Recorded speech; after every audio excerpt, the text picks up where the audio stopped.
All right. Hello, everyone, and welcome to the Cobot Expo Series Material Removal and Surface Finishing event and our live demo with FerRobotics. We apologize for any technical difficulty that you may experience coming into this, but we are here now. The FerRobotics team has a fantastic demo lined up for you. We will take Q&A throughout this session, so feel free to get those dropped into the chat box, and we will get through as many of those as we can at the end. So without further ado, gentlemen, the floor is yours. Thank you, Jen. Hi, and welcome everyone to the Universal Cobot Expo series. My name is Lukas from the Research and Development Department. Hi, from my side, I'm Ivan. I'm from Application Support and Service. So first of all, I wanted to mention that, of course, we are taking care of the COVID regulations. So Ivan is vaccinated and myself is cured, so we are safe. Of course, we are also taking care of our own safety.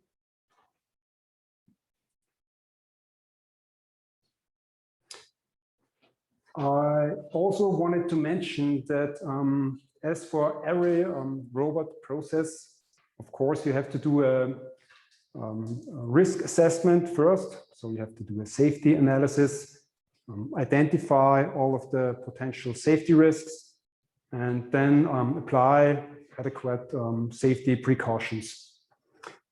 Just because you're using a cobot, of course, doesn't mean that the process itself is collaborative. So the topic for today is weld leveling process on a steel pipe with our FerRobotics active compliant kit. So ACF-K, ACF kit called.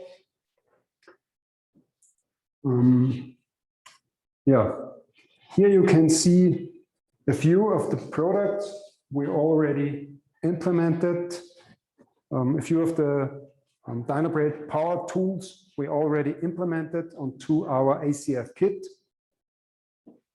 You can see a broad range of different devices.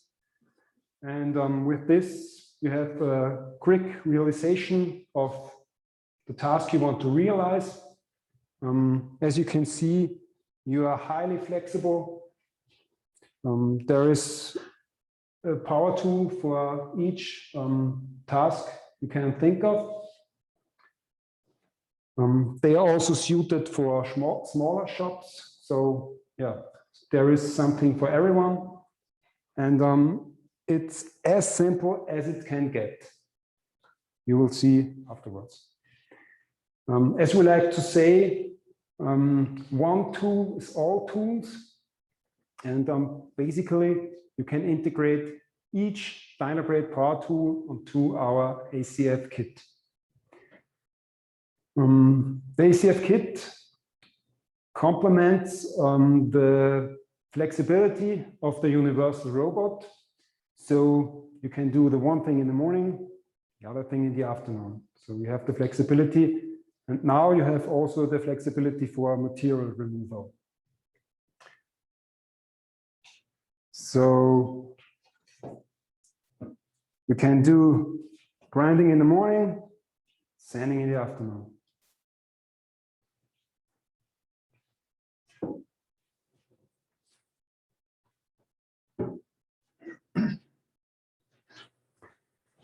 Of course, we also developed a UR cap to set all the needed process parameters and tool parameters.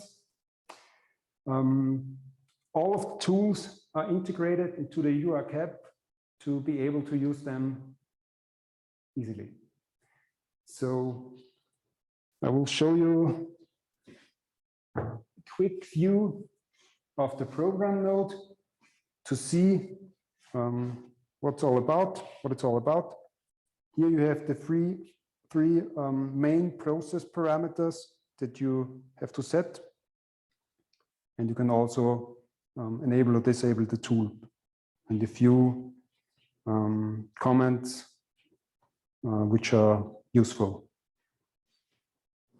So the UR cap, of course, is included in the ACF kit.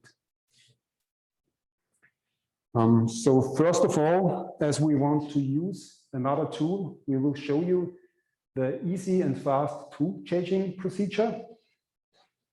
So you bring your robot in a comfortable position, then you start by disassembling the air supply, then the safety feature here, safety pin, and then you just open the two clamps.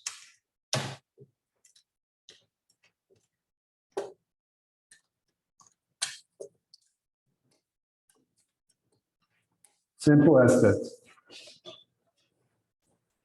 Yeah, thank you. There is only one possible fitting of the device, so you can do nothing wrong. You just put it on there.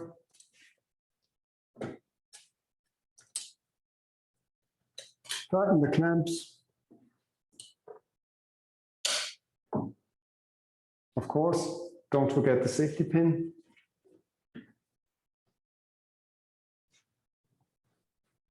And attach the air supply for the tool. That's it. You see, very simple, very fast. The same for all the tools. So what does this change in tool mean for the EOAT?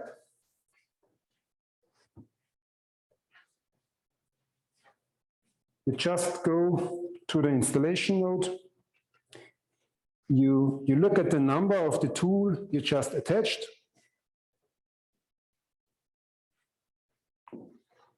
And then choose the right tool you just attached. Simple as that.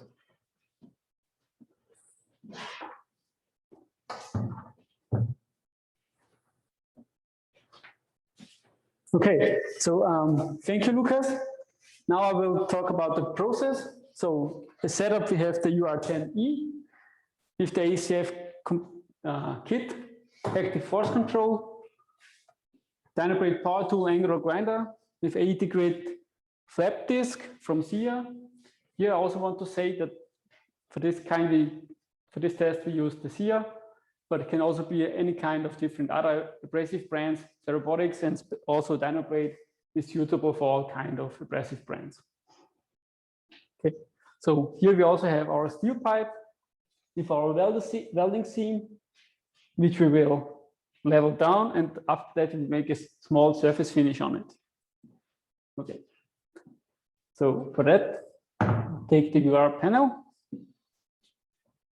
move the robot to the home position.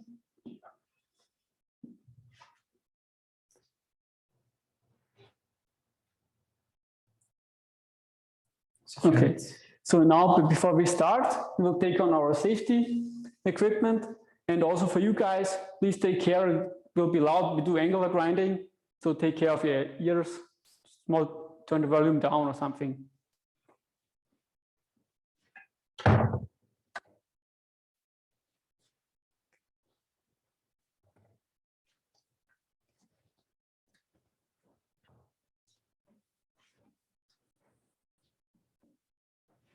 Okay, so here we go.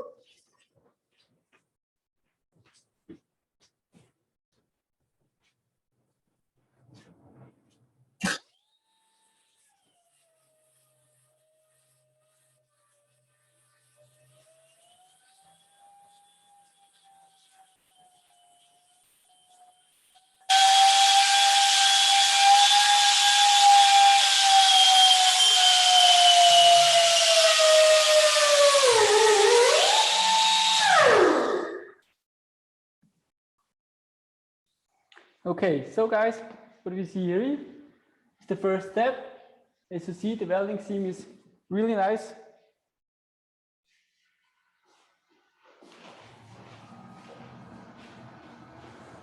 So what we had here is process parameters was 10 millimeters a second for the robot feed rate, and 20 newtons of force.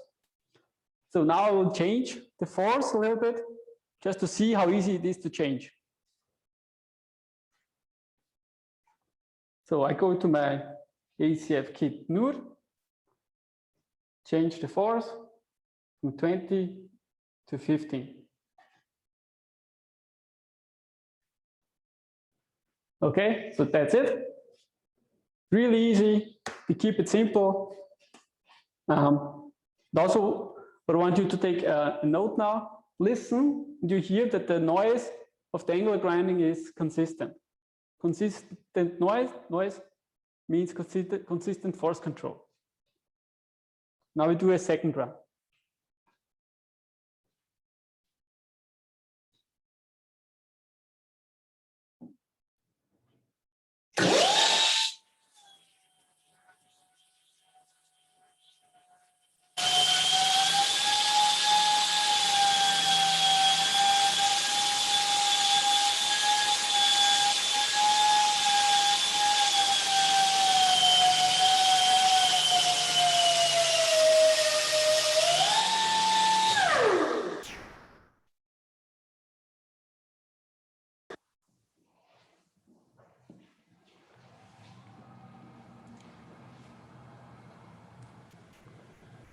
Okay. So we see a few steps we have to left.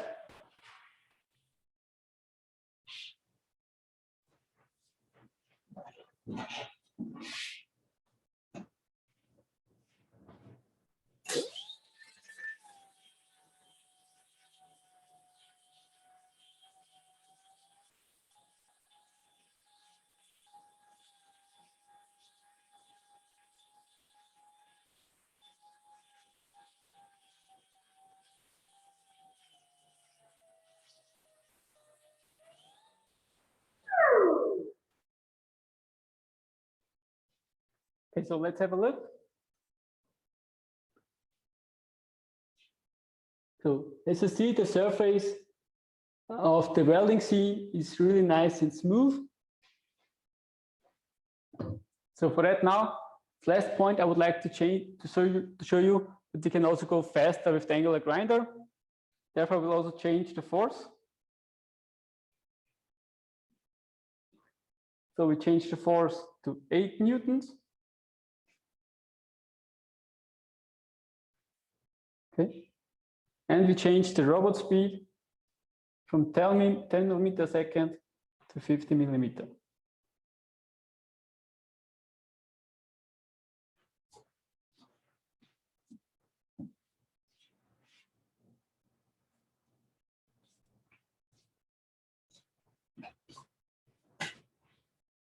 Okay, so here we go.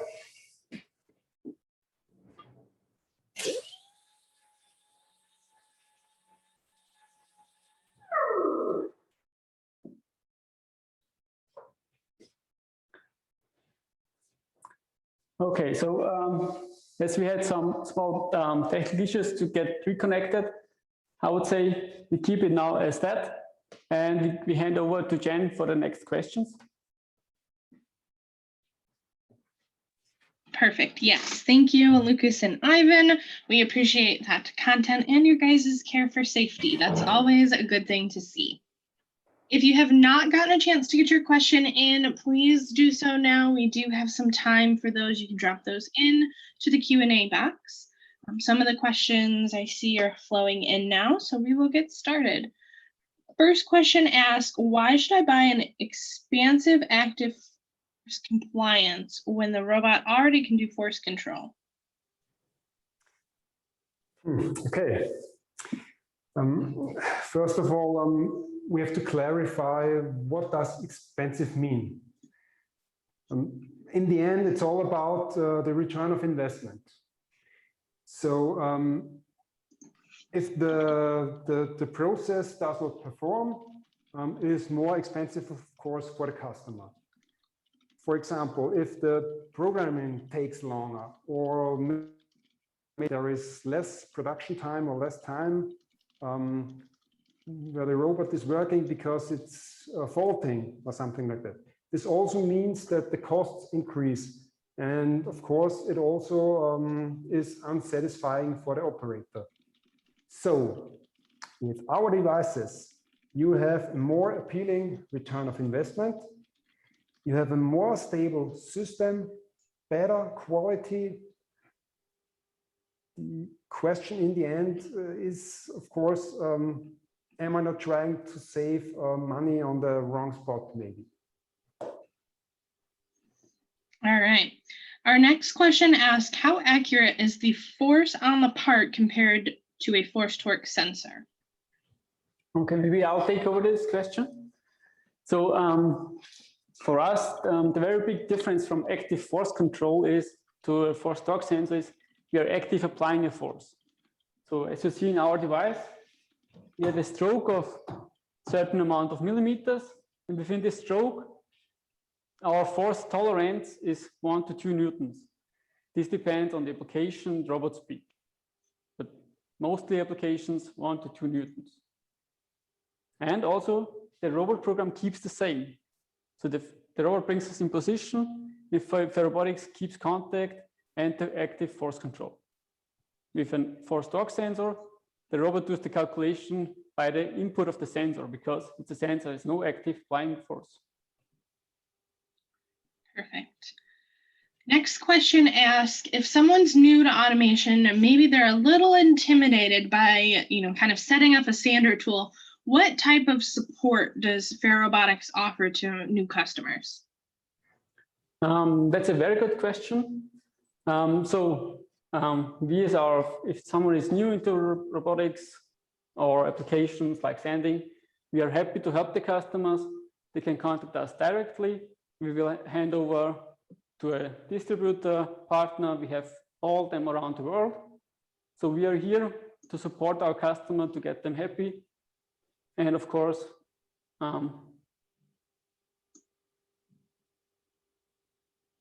looks like we might have lost them.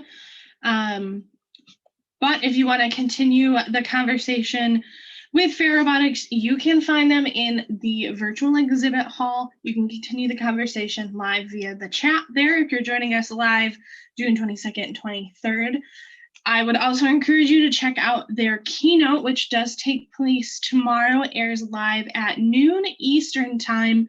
That session is led by Michael Haas, and it is titled Starting Steps to Your Material Removal and Surface Finishing Project. So that might be a really great fit if you are new to automation and you are that one asking that question. Highly encourage you check that out. That will be a really good informative session. So that will wrap it up for us today. Again, continue the conversation with them in their booth, and we hope you enjoy the rest of the event.